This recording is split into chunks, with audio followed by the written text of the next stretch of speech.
presentamos, queridos ouvintes, no noso canal Justino 70 Camiño de Maús, Consolai, consolai meu povo, Isaías 40, de 1 a versículo 11.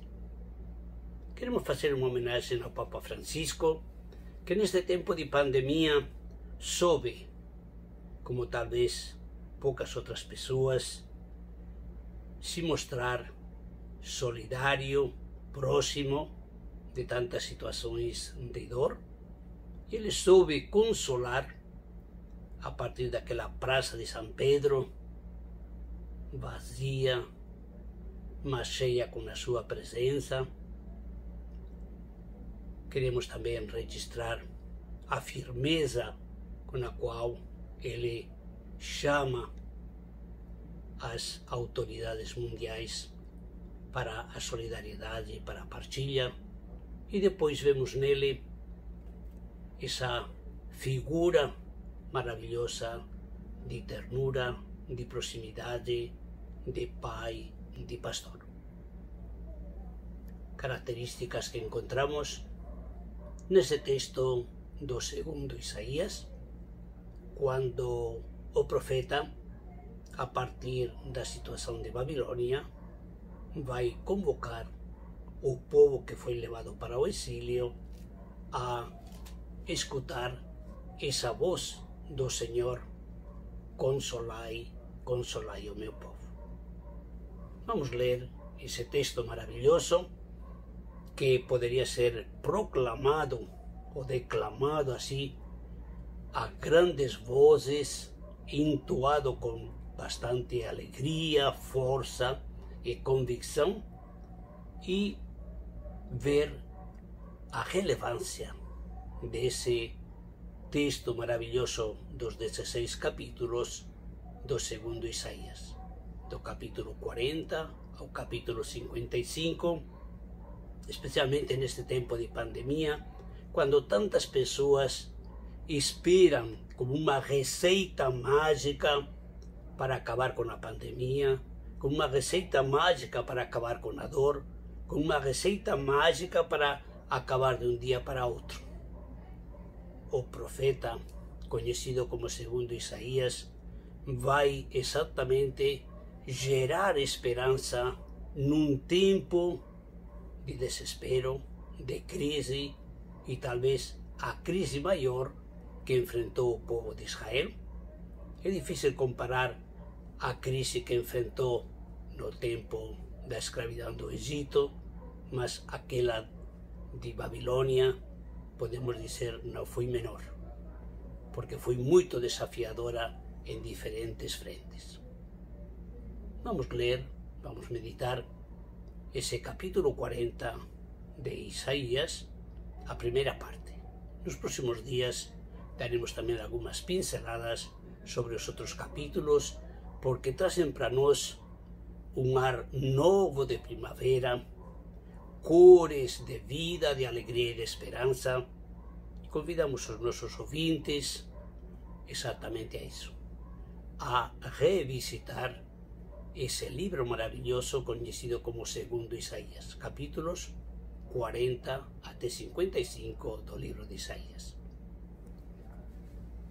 Vamos ler e ao mesmo tempo também destrinchar um pouco as metáforas que o profeta poeta, né, vai colocando para suscitar, para provocar, para gerar vida e esperança em aqueles que estavam desanimados, em aqueles que pensavam que Yahvé, o Senhor, se tinha esquecido deles, ou talvez não tinha força, não tinha poder para enfrentar a força e o poder representado por Marduk, e que desafiava completamente as pessoas que foram levadas para o exílio.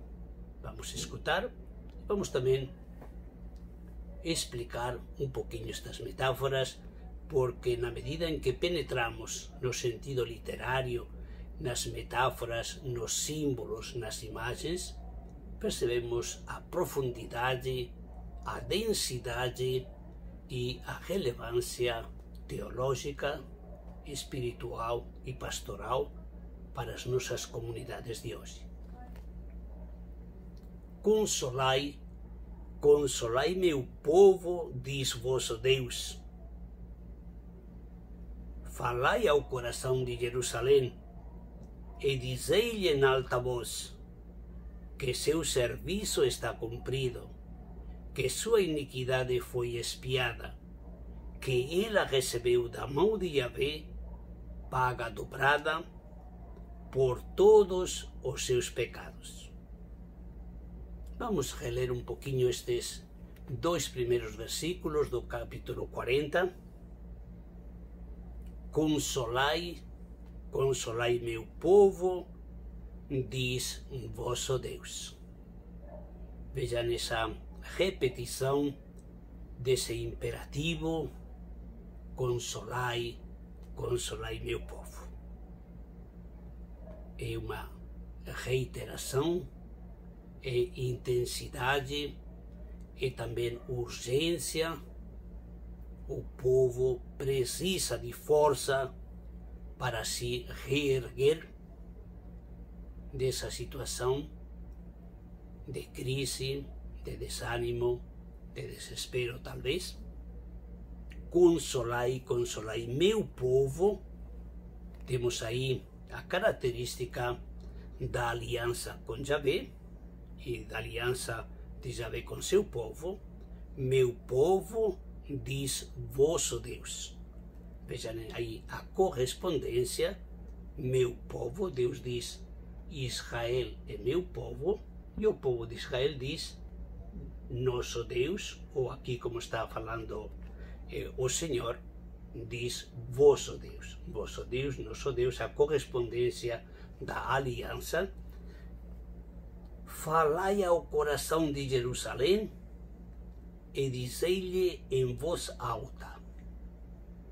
Vejam, aqui temos uma metáfora muito bonita. Por um lado, dizei-lhe em voz alta, para que se entere, para que escute, para que acorde, né?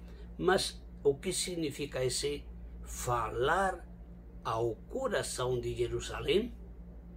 Em primeiro lugar, Jerusalém, como cidade, está representando todo o povo, né? E esse falar ao coração de uma pessoa. Temos, por exemplo, Isaac, que falava ao coração de Rebeca.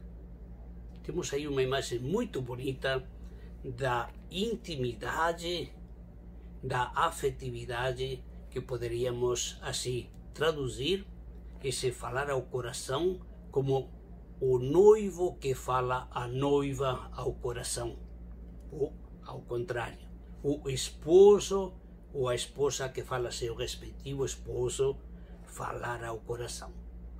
É uma fala, podemos dizer assim, de muito afeto, de muito carinho, de muita intimidade, que ao mesmo tempo faz surgir e brotar um sonho novo de vida, de plenitude. Dizei em alta voz. Aqui temos 3 coisas que tem que dizer a Jerusalém.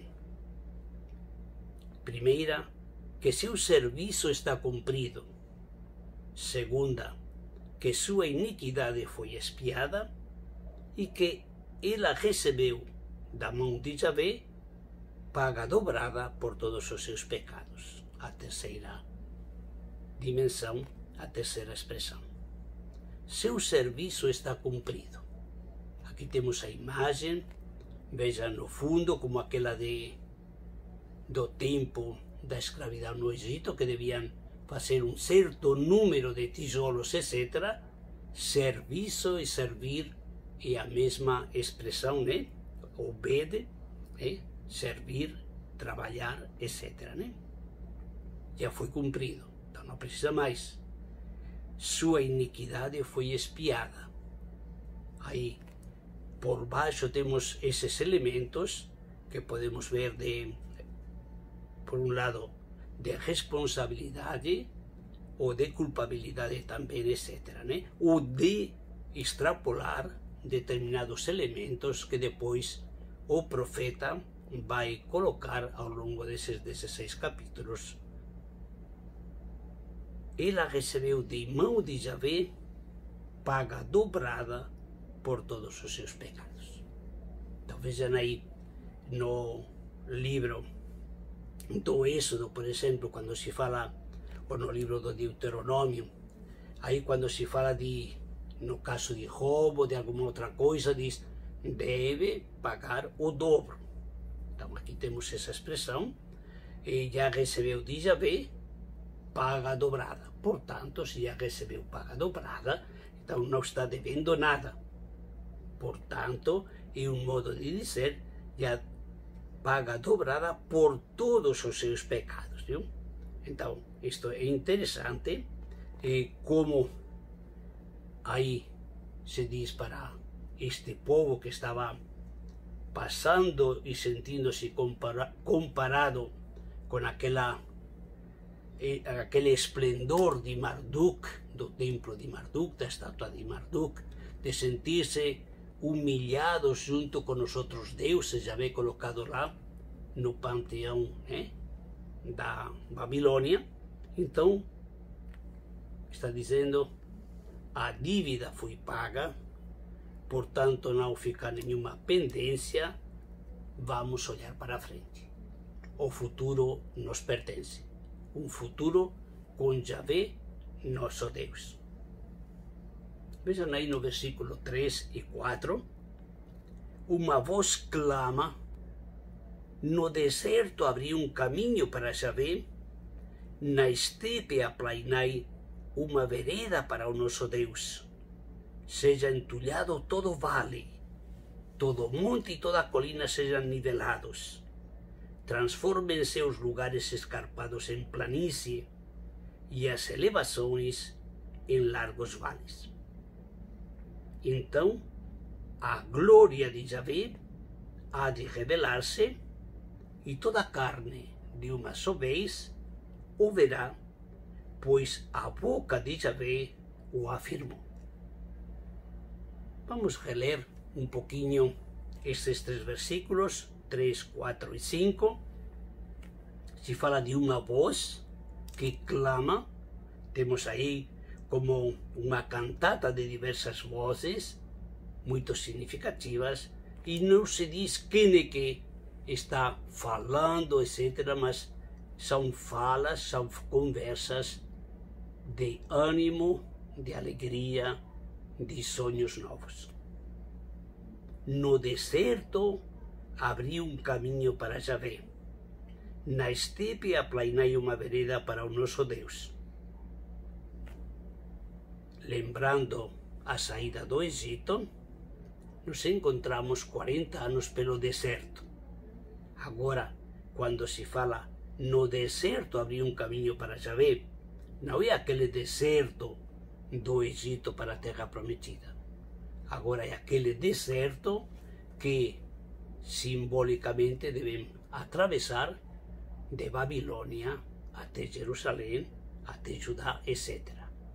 Um novo deserto abriu um caminho para Javé, na estepe aplanai uma vereda para o nosso Deus. Então quer dizer, esse preparar o caminho significa, numa palavra, confiar em Javé. Isso é preparar o caminho. Essa confiança, esse renovar a fé de que Deus pode fazer um novo êxodo, não como aquele do Egito para a terra prometida, mas agora da Babilônia para aquela terra que perdeu, mas que o Senhor prometeu de dar a seu povo. Portanto, se refaz praticamente toda a esperança a partir de se abrir um caminho pelo deserto para Javé, e ele vai ir na frente, abrindo exatamente essa senda para que o povo todo do exílio possa segui-lo. Temos aqui no versículo 4 duas imagens muito bonitas, duas metáforas. Seja entulhado todo vale, todo monte e toda colina sejam nivelados, transformem-se os lugares escarpados em planície e as elevações em largos vales. Temos aí o vale e a colina, e depois os lugares escarpados e os vales. Então, não está falando de geografia, não está falando de lugares, poderíamos dizer assim, mas está falando de uma metáfora de mudar a realidade social, de mudar o coração das pessoas. E o vale significa as pessoas que estão desanimadas, as pessoas que estão sendo humilhadas, etc. Significa esse momento aí que seja elevado, e as colinas representam o orgulho, a arrogância, a ignorância, diríamos aqui, sobretudo no Nordeste, né? Então, temos um texto muito bonito, simbolicamente muito significativo, no capítulo 2 do livro de Isaías, onde se fala dessas árvores e dessa arrogância, etc, etc. Pois aqui temos um pouquinho essa amostra grátis para dizer uma nova sociedade basada na justiça, na solidariedade e na partilha. Como dizia a carta de Paulo aos Coríntios, a segunda carta de Paulo aos Coríntios, falando da coleta. Então não se trata de que alguém fique mais rico, menos rico, mais pobre, menos pobre, mas que haja igualdade na partilha e, sobretudo, a justiça reine na ordem internacional também. Então a glória de Yahvé há de revelar-se. Então quer dizer, se nós elevamos os vales, se nós abaixamos ou rebaixamos as colinas, como digo, símbolos antropológicos de atitudes humanas, todos conseguimos construir uma sociedade mais fraterna, igualitária, na partilha, na solidariedade, no cuidado das pessoas mais fragilizadas, das que mais sofrem, dos últimos, dos pequenos, dos órfãos, das viúvas, dos migrantes, etc. Então, a glória de Yahvé há de revelar-se. Quer dizer, se nós construímos essa estrada, construímos essa senda nova com esses critérios, aí a glória de Yahvé se manifesta. E toda a carne de uma só vez o verá, pois a boca de Yahvé o afirmou. Temos aqui uma imagem de uma metáfora, toda a carne, que significa todo ser humano. Aqui temos um sentido universal de carne, e carne às vezes tem um sentido mais negativo, mas aqui um sentido de ser humano. Todo ser humano verá a salvação de Deus. Lembremos também no Evangelho de João, capítulo 1, versículo 14, onde se diz que o verbo se fez carne, portanto tenhamos cuidado com essa expressão porque é muito rica, e lembremos também como no início do Gênesis, quando se diz que o homem deixará seu pai e sua mãe, se unirá à sua mulher e os dois serão uma carne só. Então prestemos atenção, porque há certas expressões que podemos levar por outro sentido e perder exatamente a profundidade teológica que tem esta expressão. Por exemplo, toda carne verá a salvação de Deus, né? Pois a boca de Yahvé o afirmou. Vejam aí o primeiro relato da criação, 10 vezes, e Deus disse e aconteceu. Deus disse e aconteceu. A boca de Yahvé o afirmou. Portanto, tem autoridade para realizar tudo o que promete, tudo o que falou. De novo, versículo 6, 7 e 8. Eis uma voz que diz, clama. E ao que pergunto, que hei de clamar? Toda a carne é erva, e toda a sua graça como a flor do campo. Seca a erva e murcha a flor, quando o vento de Javé sopra sobre elas. Com efeito, o povo é erva. Seca a erva, murcha a flor, mas a palavra de nosso Deus permanece para sempre. Então temos aqui de novo esta voz que clama, que convida a abrir os olhos, a abrir os ouvidos, a abrir o coração, para, podemos dizer assim, ser lúcidos diante dessas situações.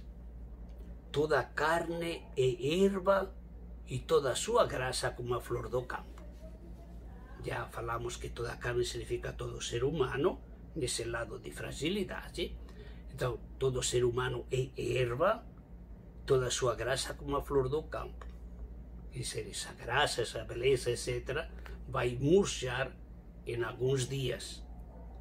Como diz aqui, seca a erva e murcha a flor, quando o vento de Javé sopra sobre elas. Então, dizer a fragilidade humana, seca a erva, de novo retoma no versículo 8, murcha a flor, mas a palavra de nosso Deus subsiste para sempre. Vejam aqui, temos que contemplar os dois lados dessa moeda. A erva, a carne, a flor, o ser humano que está no exílio ou em outros exílios, em outras situações. Então, tem uma graça, tem uma beleza limitada, mas a palavra de nosso Deus permanece para sempre. Então, este contraste da fragilidade humana, do ser humano, de todo ser humano, vem contraposta a esta palavra forte de Deus que permanece para sempre. Este texto vai ser retomado também na primeira carta de Pedro, depois lá no primeiro versículo, no primeiro capítulo, versículo 24 e 25. Sobe a um alto monte, mensageira de Sião, eleva tua voz com vigor, mensageira de Jerusalém. Eleva a voz, não temas, dize às cidades de Judá, eis aqui o vosso Deus. Aqui temos este versículo 9, que o profeta se encontra do outro lado, na Babilônia, mas faz chegar sua voz, sobe a um alto monte, mensageira de Sião, eleva a tua voz com vigor, mensageira de Jerusalém. Então a gente não sabe mais onde que está, se está em Babilônia ou está em Jerusalém, mas uma coisa é certa, que seja a população que ficou em Jerusalém, na Judeia, como aquela que foi para o exílio da Babilônia, precisam recriar as raízes da esperança.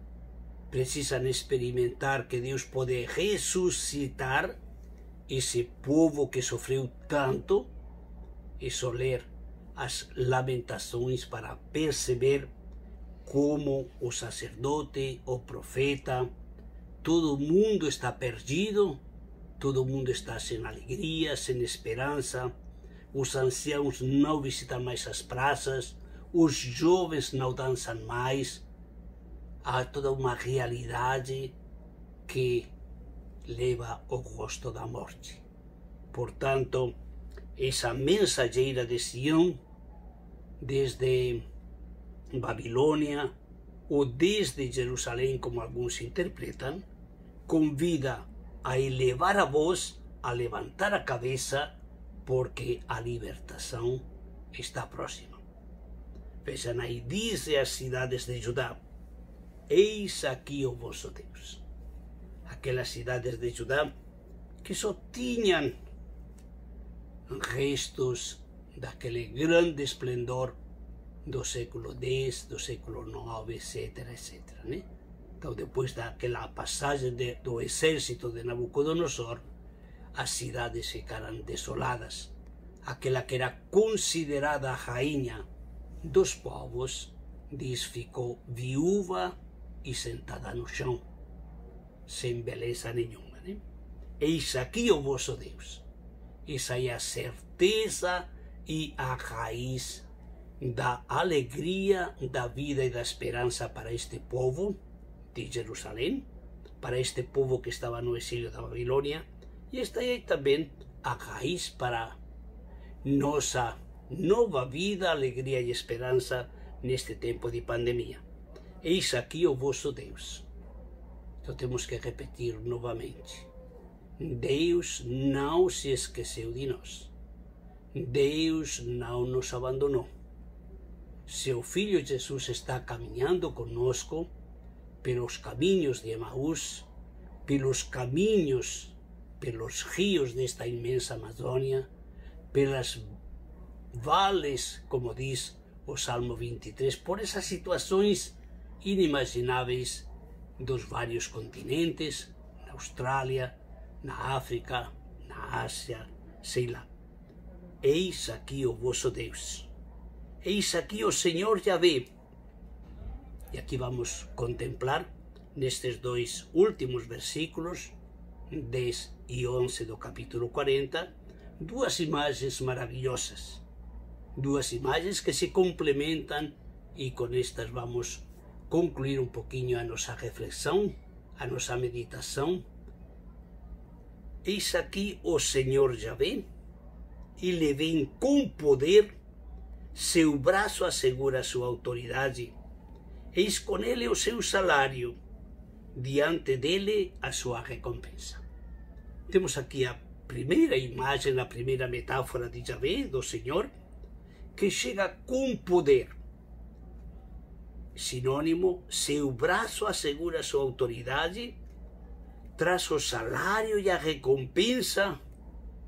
Portanto, aí Yahvé tem poder, veja aí, chega com poder, seu braço, vejam aí, no Antigo Testamento, quando se fala de Deus, vai se falar de duas metáforas, de duas imagens, o da mão de Yahvé, o do braço de Yahvé, para expressar o poder de Deus. É curta a mão de Yahvé, é pequeno o braço de Yahvé, etc., para dizer que não teria suficientemente poder para enfrentar os inimigos, etc. Vejam aqui, primeira imagem, Yahvé chega com poder, portanto ele pode libertar o povo que se encontra em Babilônia. Depois, ao longo dos próximos capítulos, vai mostrar como esse poder de Deus vai se manifestar concretamente. Convidamos vocês já a ler esses outros capítulos seguintes de 41 até 55, com esta imagem, Yahvé chega com poder. Mas não esqueçamos a segunda. As duas se complementam e nos dão um rosto maravilhoso de Deus. Como pastor, ele apacenta seu rebanho, com o braço reúne os cordeiros, carrega-os no regaço, conduz carinhosamente as ovelhas que amamentam. Então vejam aí, ele chega com poder para enfrentar os inimigos, para superar toda essa humilhação que o povo experimentou na Babilônia. E agora a segunda imagem muito bonita. Como pastor, ele apacenta seu rebanho. Aqui temos toda uma história do povo de Israel. Lembremos o capítulo 34 de Ezequiel. Lembremos o capítulo 32 também de Deuteronômio. Lembremos igualmente Lucas capítulo 15, versículo 5, daquele pastor que tem, ou daquele senhor que tem 100 ovelhas, etc. E lembremos também aquela imagem bonita do Evangelho de João, onde Jesus se apresenta como o bom pastor, capítulo 10 do Evangelho de João, né? Então, como pastor apacenta seu rebanho, com o braço reúne os cordeiros. Eu me lembro quando leio esta frase, né? De como meu pai ou eu às vezes carregávamos os cordeirinhos quando acabavam de nascer, então não podiam acompanhar o rebanho, então carregávamos, meu pai carregava às vezes 2 ou 3, eu 1 ou 2, né? Dependia assim um pouquinho, carrega no braço os cordeirinhos, carrega-os no regaço e conduz carinhosamente, com ternura, as ovelhas recém-paridas, as ovelhas que amamentam, etc. Né? Então temos este cenário bonito do profeta conhecido como segundo Isaías, capítulo 40, do versículo 1 ao versículo 11, onde em situação adversa, numa situação de crise, provoca e interpela as comunidades, interpela o povo para recriar, para gerar vida nova, alegria e esperança. Que nesta leitura e contemplação de Isaías 40, também nós encontremos neste tempo de pandemia como resortes, como molas que nos levam à partilha, à solidariedade e à esperança. Visite o canal Justino 70, Caminho de Emaús, e compartilhe também com amigos, comunidades ou grupos.